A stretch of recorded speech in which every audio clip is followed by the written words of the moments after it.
Welcome दोस्तों, उम्मीद करता हूं कि आप सब भाई बहन अच्छे होंगे, खुश होंगे। एक नई वीडियो में वेलकम करते हैं। दोस्तों, बात करेंगे सीमा हैदर केस को लेकर। गुलाम हैदर के वकील रोशन अली अजीम का एक इंटरव्यू आया दोस्तों। उस इंटरव्यू में जो है उन्होंने एक बहुत ही बड़ा दावा किया है कि जो सीमा है उसका फ्यूचर यानी भविष्य जो है वो जेल के अंदर होगा। बच्चे जो है हम लेकर आएंगे, हमारी जीत होगी, एपी सिंह की हार होगी।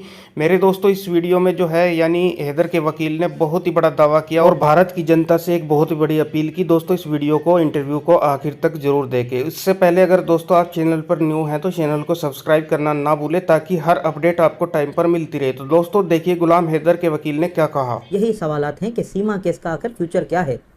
सीमा हैदर के जो केस का फ्यूचर है वो बड़ा अंधोनाक है। वो एक काली रात की तरह स्याह नज़र आता है। सीमा का जो फ्यूचर है वो हिंदुस्तान की जो जेल हैं वही हैं, जेल में सीमा रहेगी। लेकिन सीमा हैदर का जो फ्यूचर है वो हिंदुस्तान की जो जेल हैं उसमें तारीख रातों में गुजरेगा।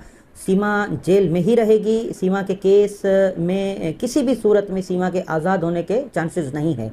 वो इस वजह से मैं दावे से कह रहा हूँ कि यकीनन हमें देखने वाले हिंदुस्तान के जज साहिबान होंगे, वकला होंगे या वो कानून के प्रोफेसर जो कानून पढ़ाते हैं या कानून के शागिर्द, उनको ये ज़रूर पता होगा कि सेक्शन 14 ऑफ फॉरेन एक्ट जो है वो यही कहता है कि अगर कोई हिंदुस्तान में दाखिल होता है हिंदुस्तान की इजाज़त के बगैर तो उसको अरेस्ट किया जाएगा, उसको फिर सज़ा हो सकती है। सीमा हैदर जो हिंदुस्तान में दाखिल हुई बगैर हिंदुस्तान की इजाज़त से दाखिल हुई, सीमा के पास न इजाज़त थी न वीज़ा था, तो सीमा इलीगली तरीके से किसी अभी तक मालूम नहीं हो सका है उसके मकासद क्या हैं। उस मकासद के लिए हिंदुस्तान में दाखिल हुई तो जहाँ पर अरेस्ट हुई, अब उनको जो है यकीनन सज़ा ही मिलेगी हिंदुस्तान की अदलिया की तरफ से।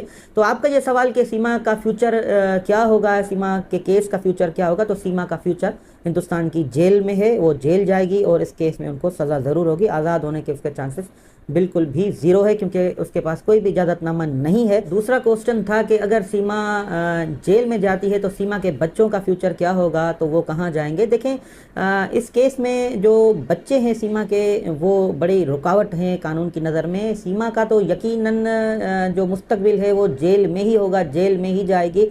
और सीमा के जेल जाने के बाद जो बच्चे हैं तो वो जेल में तो नहीं जाएंगे।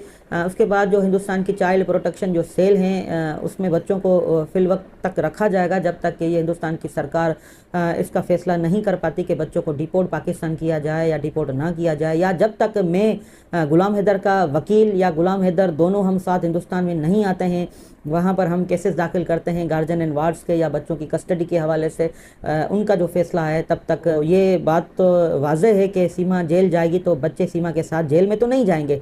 वो चाइल्ड प्रोटेक्शन जो हिंदुस्तान के सेल हैं उसमें रखे जाएंगे। उसके बाद जो फैसला आना है यकीनन वो फैसला गुलाम हैदर और हमारे केस के जो फेवर में ही आएगा, क्योंकि लाफुल गार्जन जो है वो गुलाम हैदर ही है और दूसरा जो लाफुल गार्जन है वो सीमा है। सीमा जेल जाएगी। इसका इंतज़ार दो चीज़ों का ही करना है, हिंदुस्तान की सरजमीन पर कदम रखने का है, रोशन अली अजीम का और गुलाम हैदर का, और वहाँ की अदालत को हमें अप्रोच करना है। एक तो इसका ही इंतज़ार करना है तमाम देखने वालों को, और दूसरा सीमा के जेल जाने का। सीमा के जेल जाने के बाद ही हिंदुस्तान की जो सरकार है वो फैसला कर पाएगी कि बच्चे कहाँ जाएं, और हिंदुस्तान की जो अदलिया है उसको ये फैसला करना है कि बच्चे कहाँ जाएंगे। ये दो चीज़ों पर ही डिपेंड करता है। एक तो सीमा जेल जाएगी उस पर, दूसरा तो मैं और गुलाम हैदर जब हिंदुस्तान आएंगे तो उस पर। तो ये सारा सवाल है कि केस कौन जीतेगा, एपी सिंह जीतेगा या रोशन अली अजीम जीतेगा, सीमा जीतेगी या गुलाम हैदर जीतेगा। तो इसके हवाले से मैं पहले भी कह चुका हूँ कि ये केस जो है ये इंसाफ का केस है। इंसाफ का ही बोलबाला होगा, इंसाफ ही जीतेगा। इंसाफ का नाम लिया जाएगा तो ज़रूर गुलाम हैदर का नाम आएगा, रोशन अली अजीम का नाम आएगा। जब भी नाइंसाफ़ी का नाम लिया जाएगा तो नाइंसाफ़ी के साथ जो है हिंदुस्तान के वकील एपी सिंह का नाम आएगा, सीमा हैदर का नाम आएगा और सचिन मीणा, नेत्रपाल सिंह मीणा का आएगा। तो इस हवाले से यही कहना है कि ये केस मजबूत है गुलाम हैदर का, ये केस मजबूत है रोशन अली अजीम का। बच्चों के हवाले से हिंदुस्तान की जो अदालत है तो वो फैसला ज़रूर गुलाम हैदर के हक़ में करेगी और ये एक प्रेसिडेंट बनेगा, क्योंकि मैं चाहता हूँ ये केस गुलाम हैदर के फेवर में ही जाए, क्योंकि कानून भी यही कहता है, इंसाफ भी यही कहता है और हिंदुस्तान के जितने भी कवानीन हैं वो भी यही कहते हैं फैसला जो है वो गुलाम हैदर के हक़ में आए। हिंदुस्तान की आवाम यही चाहती है कि इंसाफ का बोलबाला हो, इंसाफ की ही जीत हो, और इंसाफ की जीत इसमें ही है कि ये इस केस का फैसला रोशन अली अजीम के फेवर में आए, गुलाम हैदर के फेवर में आए और बच्चे जो है गुलाम हैदर को वापस मिलें और पाकिस्तान की सरजमीन पर बच्चे जो हैं वापस पहुँचें। मेरा मैसेज हिंदुस्तानियों के लिए यही है मुस्लिमा, मोहब्बत का पैगाम है, प्यार का पैगाम है, अमन का पैगाम है। हिंदुस्तानी जो हैं उनसे हम मोहब्बत करते हैं, प्यार करते हैं, हम अमन चाहते हैं हिंदुस्तान से, हिंदुस्तानियों से। मोहब्बत का पैगाम जो है हम देते हैं हिंदुस्तानियों से, नफ़रतों का हम खात्मा चाहते हैं, हम प्यार दोनों तरफ से चाहते हैं। हम चाहते हैं कि दोनों जो अतराफ़ की सियासी जो मामलात हैं वो हल हो जाएं, दोनों तरफ प्यार मोहब्बत का बोलबाला हो।